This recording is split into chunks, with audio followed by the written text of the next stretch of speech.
नमस्कार दोस्तों। एक तरफ जहां देवताओं की चर्चा हमेशा कारनामों से जोड़कर बताई जाती है और राजा रानियों के किस्से हमेशा शौर्य और समृद्धि से जोड़कर देखे जाते हैं, वहीं हिंदुस्तान की एक रानी ऐसी थी जो थी तो मानव, लेकिन उनकी बात हमेशा दैवीय महत्व के साथ की जाती है। ये रानी थी मीराबाई, जिन्हें बहुत ऊंचा दर्जा प्राप्त है। मीराबाई को कई जगहों पर पूजा जाता है और कहते हैं कि उनके आसपास रहने वालों को कई चमत्कार देखने को मिले थे।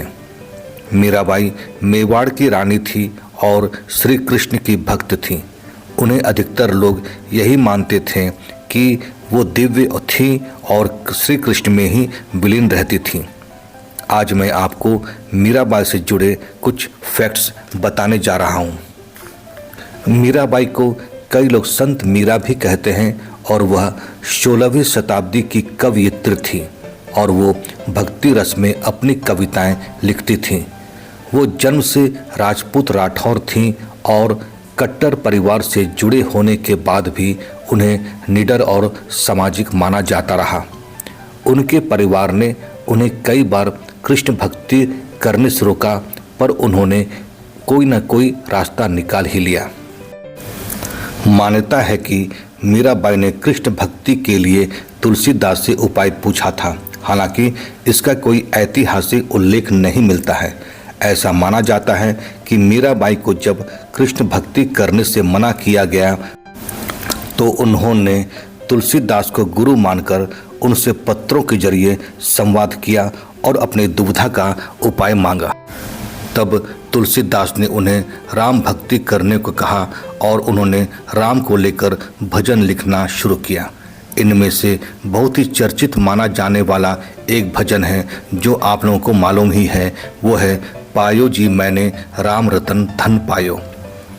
मीराबाई को लेकर एक कथा चर्चित है कि बचपन में जब किसी की बारात देखने के लिए घर की सारी स्त्रियां घर के छत पर गई तो वहीं मीराबाई ने अपनी माँ से पूछा कि मेरा दूल्हा कौन है।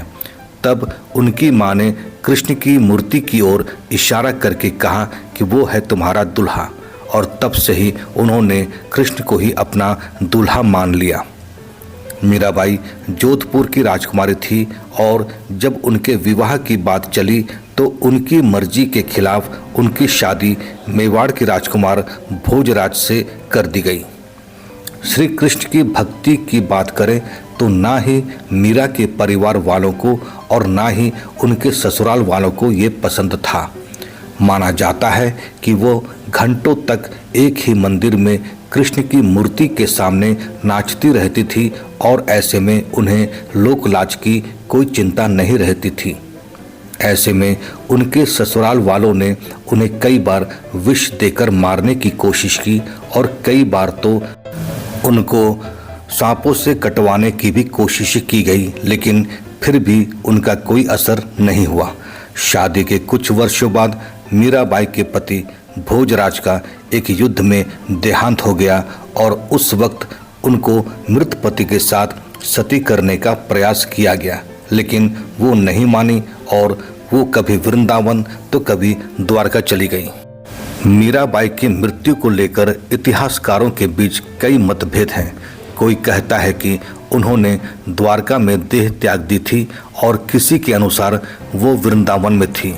मीराबाई को लेकर ये लोक कथा भी प्रचलित है कि उन्होंने देह त्याग किया था, उनकी मृत्यु नहीं हुई थी। प्रचलित कथा के अनुसार कृष्ण जन्माष्टमी के दिन मीराबाई घंटों तक कृष्ण मंदिर में नाचती गाती रहीं और उनकी भक्ति देखकर पूरा माहौल दिव्य हो गया था। एक समय के बाद जब वह गिर गई और मंदिर के द्वार अपने आप बंद हो गए। जब कुछ क्षणों बाद द्वार खुले तो दिव्य रोशनी चारों ओर फैली हुई थी। उस वक्त बांसुरी की मधुर तान बज रही थी और मीरा की साड़ी कृष्ण की मूर्ति से लिपटी हुई थी। तदुपरांत हम यही कह सकते हैं कि मीरा की मृत्यु नहीं हुई थी, बस कृष्ण में विलीन हो गई थी। इतिहास में उनकी मृत्यु के बारे में कुछ भी ठीक ठाक नहीं लिखा गया है और उनकी मृत्यु का कोई ठोस प्रमाण भी नहीं है। तो ये थी मीराबाई से संबंधित रोचक बातें। तो कमेंट में अवश्य बताइएगा कि आपको ये मेरी जानकारी कैसी लगी। अगर आप मेरे इस चैनल में नए हैं तो सब्सक्राइब कीजिएगा, शेयर कीजिएगा और लाइक भी जरूर कीजिएगा। धन्यवाद।